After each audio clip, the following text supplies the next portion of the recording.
After 20-something years under hoods, I've learned to read the dipstick like a doctor reads a blood test panel.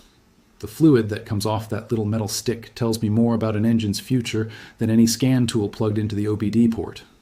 Customers walk in worried about a knock, a whine, a hesitation, and 9 times out of 10, the answer is already smeared across the tip of a piece of stamped steel they've never bothered to pull. So today I'm going to walk you through the 5 things I check every single time before I even open the hood all the way. Drop everything you think you know about oil changes for the next few minutes, because what I'm about to share has saved customers thousands in repairs they didn't see coming. Here's the thing nobody really tells you. The Dipstick is the cheapest diagnostic tool you'll ever own, and it came free with the car. A laboratory oil analysis from Blackstone Labs or Polaris Labs runs around $30 and takes a week to come back. A bore scope inspection at the dealer can hit $200 easy. A leak down test, more. But that little hooked piece of metal sitting in the tube right next to your valve cover gives you instant feedback every single time you pull it. It's connected directly to the lifeblood of your engine. Every bearing surface, every cam lobe, every piston ring is bathed in the same fluid you're about to look at. And that fluid carries the story of everything happening down there in the dark. The catch is that almost nobody reads it correctly. They glance at the level, see it's somewhere between the 2 marks, wipe it on a shop rag, and shove it back in. That's like opening a medical chart, looking only at the patient's height and declaring them healthy. I'm not talking theory here. I learned this the hard way over decades of pulling apart engines that should still have had 100,000 miles left in them. I've seen Honda V6 with milky residue on the cap that the owner ignored for 6 months, and by the time they brought it in, the head gasket had failed catastrophically. I've seen Subarus where the oil came out smelling like a gas station because a leaky injector had been diluting the sump for thousands of miles, washing the cylinder walls clean of any protection. I've seen Ford trucks where the owner kept topping off, but never actually changed the oil, and what came out at the drain plug looked more like roofing tar than lubricant. Every single one of those failures showed itself on the dipstick months before the engine quit. Every single one. The owners just didn't know how to read what they were looking at. That's what I'm fixing today. So let's start with what's actually on the stick. The first thing I want you to look at is color, and I want you to do it in good light, ideally daylight or under a bright white shop lamp, never under a yellow garage bulb because it lies to you. Fresh oil straight from a new jug has a light amber color, almost translucent, like weak iced tea held up to a window. After a few hundred miles of normal driving, it darkens to a honey color, then to a coffee with cream brown around the middle of its service life. By the time you're due for a change, it should be a darker brown, somewhere between dark coffee and chocolate syrup, and that's completely fine. That's the detergent package doing its job, holding combustion byproducts in suspension instead of letting them stick to your bearings. The trouble starts when it goes past brown. Jet black, opaque, looks like tar on the end of the stick. You can't see the metal through the film at all. That tends to point toward an overdue change. And oil analysis correlations from Blackstone consistently show elevated insolubles and oxidation numbers in samples that look that way. But here's the warning sign nobody talks about. If you pull the stick and the oil has a milky, tan, almost coffee creamer appearance, especially with little bubbles in it that may indicate coolant intrusion. Water and antifreeze emulsifying with the oil. That's not a maintenance issue. That's a head gasket conversation, or a cracked head, or in some V engines, a failed intake manifold gasket. The color told you before the temperature gauge ever climbed. Stay with me, because the next sign is the one most people skip entirely, and it's arguably more telling than color. Smell. I want you to actually bring the dipstick close to your nose and breathe in. Healthy used oil has a faint petroleum smell, kind of warm and slightly sweet. The way a gas station backroom smells in summer, that's normal. Now here's where it gets interesting. If that oil smells sharply burnt, almost acrid, like something that's been left on a hot stove too long, that's oxidation, and it tends to indicate the oil has been cooked beyond its useful life by sustained heat. Maybe you've been towing in summer with a thin viscosity. Maybe your cooling system isn't quite right. Maybe you stretched the change interval past what the engine could handle. Either way, the additive package has broken down. If you catch a distinct gasoline smell, like you just stuck your nose in a fuel can, that's fuel dilution, and it's more common than you'd think, especially on direct injection engines, short trip drivers in cold climates, and anything with a leaking injector. Blackstone has published data showing fuel dilution above 3, or 4% dramatically thins the oil and accelerates wear. Then there's the worst one, a sweet, almost syrupy smell. That's ethylene glycol, the active ingredient in your coolant, and it has no business being anywhere near your crankcase. Confirms what milky color already hinted at. If you're still with me here, I promise the next 3. Signs are going to change how you think about your engine forever, because now we get tactile, and this is where most home mechanics never go. The third thing I check is consistency, and I do it with my fingertips. Wipe a stripe of oil onto a clean, white shop rag, then rub a fresh drop between your thumb and forefinger. Healthy oil feels slick, almost slippery in a controlled way, with no resistance, no grain, no stickiness. It should glide between your fingers the way a good silicone lubricant glides. Now feel for grit. If you sense even a faint sandy or gritty texture, like there's powdered sugar mixed into the lubricant, that's a strong indicator of wear metals in suspension. And oil analysis labs will routinely correlate that finger feel with elevated iron, aluminum, and chromium readings. Your bearings, your cylinder walls, your cam lobes are eroding faster than the filter can catch the debris. Next, feel for thinness. If the oil feels watery, slick, but with no body to it, the way molasses thins in summer heat when you leave the jar on a sunny windowsill, and what was once thick syrup pours like cold coffee. That's viscosity shear, fuel dilution, or coolant contamination, thinning everything out. Healthy oil should have a noticeable body, a slight resistance as you rub it. Finally, feel for the opposite problem. If the oil feels sticky, almost stringy, pulling between your fingers like a roux that's been left on the heat just a little too long, going past golden and starting to clump and resist the spoon, that's oxidation and varnish formation. The polymers have started to chain up.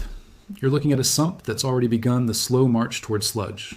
Quick check, are you still pulling your dipstick weekly, or has it been months? Because the fourth sign actually requires you to know what normal looks like on your specific engine, and that means actually doing this regularly, level, and where exactly the oil sits between the marks. Pull the stick, wipe it clean, reinsert it fully, pull it again, and look at where the oil film ends. Most engines have two marks, a low and a high, sometimes labeled Mayan and Max, sometimes cross-hatched, sometimes just dots. You want to be somewhere in the upper half of that range, generally closer to the full mark but never above it. Below the low mark, you're starving the oil pump on cornering, on hills, on hard braking, and that may indicate either a leak you haven't noticed or consumption through worn rings or valve seals. Above the full mark is just as bad, sometimes worse, because excess oil gets whipped into foam by the crankshaft counterweights, and foamed oil doesn't lubricate. It also pressurizes the crankcase and pushes seals out. Now here's the bonus check most people miss entirely. Look at the dipstick tube itself, and look around the oil filler cap on top of the valve cover. If you see beaded moisture, water droplets clinging to the metal up there, especially in winter, that's condensation from short trip driving where the engine never got hot enough to boil off the water vapor that combustion always produces. A little is normal in cold weather. A lot is a warning. It mixes with the oil to form acids and accelerates the formation of sludge. If you only drive short distances, this is the sign you'll see first. Take a breath, because the fifth check is the most overlooked diagnostic in the entire automotive world, and it takes 10 seconds. Pop the oil filler cap off the top of your engine and turn it over. Look at the underside. What's smeared there is the canary in the coal mine for your bottom end. A healthy cap shows a thin film of golden to light brown oil, maybe a little darker if the oil is near the end of its service life, but smooth and uniform. That's what you want. If you see a thick, cream-colored, almost mayonnaise-like deposit caked under there with the texture of cottage cheese or beaten egg whites, that may indicate one of two things. Either you've got a head gasket starting to weep coolant into the oil galleries, or you're a chronic short-trip driver whose engine never burns off condensation. The lab guys at Blackstone have correlated mayo cap appearance with elevated sodium and potassium in the oil itself, which are the chemical fingerprints of coolant. The other thing to watch for is dark, sticky, varnish-like deposits clinging to the cap, especially in the threads. That's sludge formation, and it tends to indicate prolonged neglect, extended oil, change intervals beyond what the engine can tolerate, or chronic overheating. Sludge under the cap means there's 10 times as much sludge in the pan you can't see, slowly clogging your oil pickup screen until one day, pressure drops and the engine seizes. Now I know what some of you are thinking. My car has a maintenance minder. The dashboard light tells me when to change the oil. Why am I out here playing forensic scientist with a piece of metal? That's a fair question, and let me give you the maintenance minder side of the argument honestly. Modern oil life monitors are pretty sophisticated. They look at engine temperature, RPM, load, drive cycle length, ambient temperature, and they calculate a degradation curve based on the manufacturer's models. They do work. For the average driver in average conditions running approved oil, the maintenance light is a reasonable safety net, and ignoring it entirely is asking for trouble. I will not stand here and tell you the algorithm is wrong, and what I will tell you is what it cannot see. The monitor doesn't know if your coolant is seeping into the crankcase. It doesn't know if your injector is leaking gas into the cylinders on cold starts. It doesn't know if you took a 6-hour highway trip last week that essentially refreshed your oil's condition. It doesn't know if you've been doing nothing but 5-minute commutes to the grocery store, which destroy oil faster than anything else. The monitor is making educated guesses based on inputs. The dipstick is showing you reality. One is a forecast. The other is the weather actually happening outside your window. So what do you do when you see one of these warning signs? This is where most YouTube videos chicken out and tell you to just take it to a mechanic. I'm a mechanic, so let me give you the actual action plan. If you pull that filler cap and you see milky mayonnaise-style residue, the next step is a compression test combined with a coolant system pressure test. You're looking for either a cylinder that's losing pressure into the cooling system or coolant that's dropping over time without an external leak.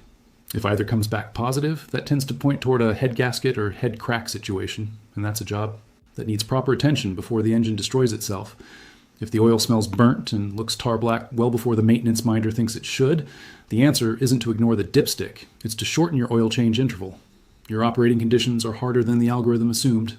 Cut the interval in half, run a quality synthetic that meets your spec, and see if the next sample looks better. If you feel grit between your fingertips, the next step is to send a sample to Blackstone or Polaris at the next drain. Around $30, buys you the actual wear metal numbers, and you'll know within a week whether what you felt is normal break-in residue or a bearing slowly giving up. If the oil smells like gasoline, look at your spark plugs, your injectors, and your fuel trim values. Short trip drivers may simply need to take the car on a half-hour highway run once a week to cook the fuel off. If the level keeps dropping between changes, monitor consumption carefully, and look for blue smoke under hard acceleration or on cold starts. A quart every 1,000 miles is not normal, no matter what the manufacturer's owner's manual quietly says in the fine print.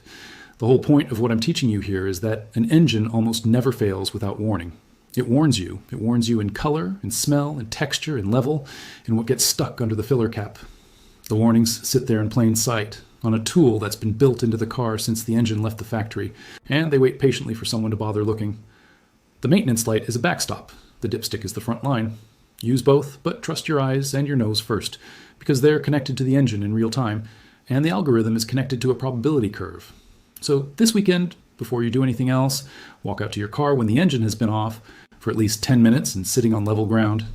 Pop the hood, pull the stick, look at the color in good light, smell it. Rub a drop between your fingers, check the level. Then twist off that oil filler cap and look at what's smeared on the underside. Then come back here and tell me in the comments what you saw. What color, what smell, what consistency, what was on the cap. I read every single one, and if something you describe sounds off, I'll tell you what I do next. Pull your dipstick this weekend. Your engine is already trying to tell you something. It's just waiting on you to listen.